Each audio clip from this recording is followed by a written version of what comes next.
জগন্নাথ বিশ্ববিদ্যালয়ের অনলাইনে subject choice কিভাবে দিতে হয় সেই নিয়মটি আজ আপনাদের দেখাবো।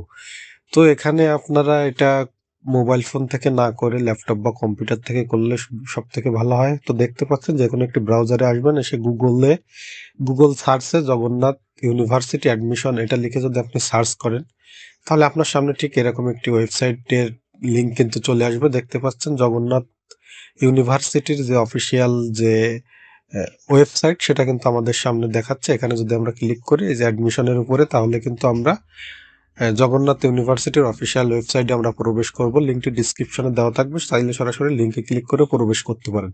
তো এখান থেকে এখানে যে অপশনটি দেখতে পাচ্ছেন 2015-16 এই যে ক্লিক হিয়ার, এখানে যদি আপনি একটি ক্লিক করেন তাহলে কিন্তু এরকম একটি ইন্টারফেস আপনার সামনে আসবে। এখানে লেখা আছে দেখেন বাম পাশে অ্যাপ্লিকেশন লগ ইনের উপরে যদি ক্লিক করেন তাহলে এরকম একটি ফর্ম আসবে। এখান থেকে আপনার এইচএসসি রোল নম্বর দেবেন, তারপরে এসএসসি রোল নম্বর এখানে দিবেন, আপনার ফোন নম্বরটি দিবেন এবং আপনার পাসওয়ার্ডটি দিবেন।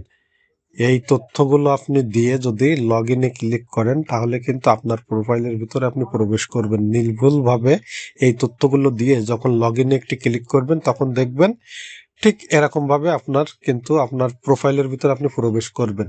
এখান থেকে সাবজেক্ট চয়েস দেওয়ার জন্য বাম পাশে যদি লক্ষ্য করেন, এখানে সাবজেক্ট চয়েসের একটি অপশন আছে। এই সাবজেক্ট চয়েসের উপরে যদি আপনি একটি ক্লিক করেন তাহলে আপনার সামনে ঠিক দেখেন এখানে কিন্তু বাম পাশে এখানে কিন্তু সাবজেক্ট চয়েসের একটি অপশন আছে। তো এখানে ক্লিক করলে আপনার সামনে ঠিক এরকম একটি অপশন আসবে, দেখতে পাচ্ছেন। এখান থেকে যদি একটু ডাইন পাশে লক্ষ্য করেন, ক্লিক হিয়ার সাবজেক্ট চয়েস লেখা আছে। এই যে অপশনটি দেখতে পাচ্ছেন, এখানে ক্লিক করে কিন্তু আপনার সাবজেক্টগুলো চয়েস দেওয়া লাগবে।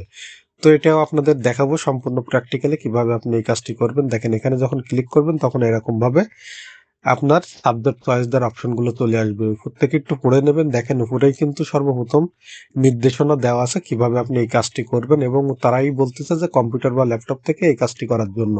তো এখান থেকে কোন বাটনের কি কাজ এটা আপনি পড়ে নেবেন। দেখেন এখানে এই যে সাবজেক্টগুলো আছে, এখান থেকে আপনার প্রথম চয়েস যেটা সেটা দিয়ে এইখানে যদি আপনি ক্লিক করেন তাহলে এই সাবজেক্টটি ডান পাশে চলে যাবে।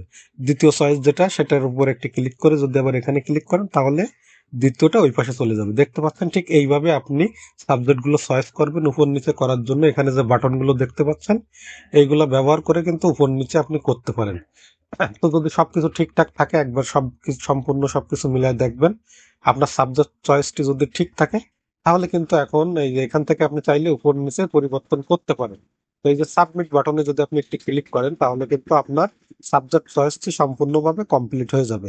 এটাই কিন্তু সাবজেক্ট চয়েস করার নিয়ম। ধন্যবাদ। ভিডিওটি শেয়ার করে অন্যকে দেখার সুযোগ করে দেবেন। আল্লাহ।